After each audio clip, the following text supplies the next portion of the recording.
Alors, les glucides, on en parle tout le temps, c'est un sujet qui déchaîne les passions. Faut-il les bannir de nos assiettes ou sont-ils nos meilleurs alliés? C'est ce qu'on va voir ensemble aujourd'hui.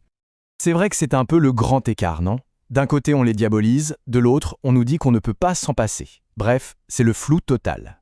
L'idée ici, c'est de démêler le vrai du faux pour qu'on puisse enfin y voir un peu plus clair. Bon, pour commencer, revenons à la base. C'est quoi un glucide? En gros, c'est un macronutriment un peu comme les protéines et les lipides. Imaginez-le comme le carburant numéro 1 de notre corps.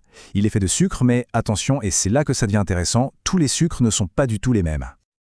Et voilà, on y vient. C'est vraiment la clé pour tout comprendre. Il ne faut surtout pas mettre tous les glucides dans le même sac. Il y a deux grandes familles et elles n'ont vraiment, mais alors vraiment rien à voir dans la façon dont notre corps les utilise. C'est la distinction fondamentale à retenir. Alors, pour visualiser, c'est très simple. D'un côté, on a les glucides simples. Pensez à un petit tas de poudre à canon. Ça s'enflamme d'un coup, ça fait une grosse explosion d'énergie, et puis plus rien. C'est le fameux coup de fouet. De l'autre côté, les glucides complexes. Eux, c'est plutôt comme une grosse bûche dans la cheminée. Ça brûle doucement, ça libère de l'énergie de façon stable pendant des heures. Et dans la famille des glucides complexes, il y a une catégorie un peu à part, de vrais superstars. Ce sont les fibres. Le truc avec elles, c'est que le corps ne les utilise pas directement pour l'énergie. Non, leur job est ailleurs, et il est super important.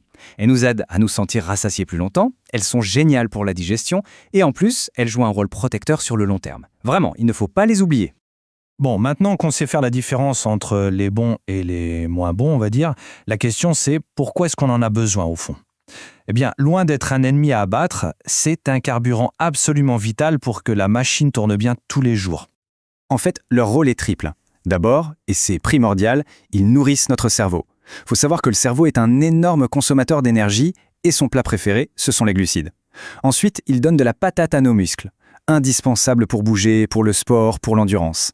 Et enfin, ils aident à réguler tout le métabolisme, notamment le taux de sucre dans le sang. C'est ça qui nous donne une énergie stable toute la journée. Et ça, ce n'est pas juste une question de se sentir bien aujourd'hui. C'est aussi un investissement pour l'avenir. Sur le long terme et surtout en prenant de l'âge, un bon apport en glucides complexes, les fameuses bûches, c'est ce qui va aider à garder un cerveau vif et des muscles en forme. C'est un vrai allié anti-âge en quelque sorte. D'accord, la théorie c'est bien, mais en pratique, on fait comment? Combien il en faut? Allez, on passe aux choses sérieuses, on va parler chiffres pour avoir des repères un peu plus concrets.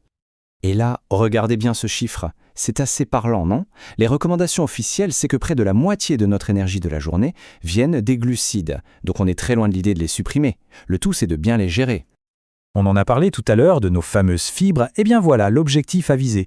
30 grammes par jour pour un adulte. Et je peux vous dire que ce n'est pas si simple que ça à atteindre. Ça montre bien à quel point le choix des sources de glucides est important. Par contre, voici le chiffre à surveiller de très très près. Moins de 10%. C'est le maximum de notre énergie qui devrait venir de ce qu'on appelle les sucres libres ou ajoutés. Vous savez, ceux qu'on trouve partout, soda, bonbons, plats industriels, c'est là le vrai problème. Le véritable ennemi, ce n'est pas le plat de pâtes complète. Allez, maintenant qu'on a toutes les cartes en main, on passe à l'action. Comment on fait concrètement dans la cuisine et dans l'assiette? En fait, la stratégie est assez simple, elle tient en 3 points. Premier point, la base de tout, on essaie de mettre des glucides complexes à chaque repas. Ça, c'est pour l'énergie longue durée. Deuxième point, on module les quantités en fonction de si on va faire du sport ou si on a une journée tranquille au bureau. Logique. Et troisième point, le plus important peut-être, on fait la chasse au sucre ajouté et aux boissons sucrées. C'est la règle d'or. Pour s'y retrouver, c'est facile. Dans la colonne à privilégier, on met tout ce qui est complet. Les céréales, les légumineuses, les légumes, la base quoi. Au milieu, avec modération, on trouve les fruits ou les produits laitiers. Ils contiennent des sucres naturels, donc c'est ok, mais sans en abuser. Et puis, la dernière colonne, celle des sucres ajoutés, eh bien on la connaît bien maintenant, c'est celle qu'on essaie d'éviter le plus possible. Ah, et pour celles et ceux qui font du sport, la gestion des glucides devient carrément une stratégie. Juste avant ou pendant un gros effort, un petit glucide simple peut donner le coup de boost immédiat dont on a besoin. Par contre, une fois l'effort terminé, c'est là qu'il faut absolument recharger les batteries des muscles avec de bons glucides, pour bien récupérer. C'est crucial. Finalement, si on devait résumer tout ça en une seule idée, ce serait vraiment celle-là. Le secret, ce n'est pas de faire la guerre aux glucides, non.